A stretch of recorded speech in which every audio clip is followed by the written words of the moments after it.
Hi there. So it's a bank holiday Monday. It's probably just you and me here today. So I thought I would tell you a secret. These are the 4 reasons people most commonly tell me they don't create content, because content creates connections. And if you want to play a bigger game online, it's all about connections. It's all about showing up. So these are the 4 reasons people give me that they don't take action on this. Number 1 is time. They tell me they're too busy. Busy is a state of mind. This is about prioritizing. This is about prioritizing the important over the seemingly urgent. The truth is, customer work will always be on fire.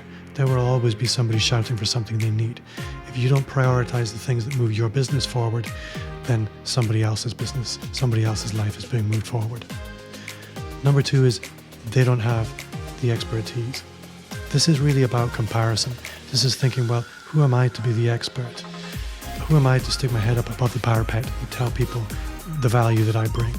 Here's the truth. It doesn't matter who you are. There will always be somebody better. Your people want to hear it from you. Number 3 is the fear of judgment. Worrying that people are going to make fun of you, that you're going to look like an idiot. Here's the thing. 1/3 of people will not like you. 1/3 of people will not care. 1/3 of people will love you. And if you don't make the effort to show up, you can't play that numbers game. Your job is not to worry about the 2/3 of people who, frankly, they're not for you. Your job is to show up and serve the 1/3 of people who will love you. And finally, perfectionism. Perfectionism, it affects so many people, especially business owners, because if you're going to show up, it's got to look just right. And here's the thing, perfect does not exist.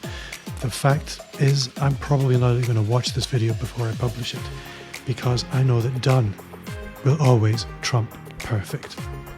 So those are the 4 reasons and a little bit about what you can do to move past each of them. I hope that helps. Enjoy the rest of your Easter, and I will see you on the other side.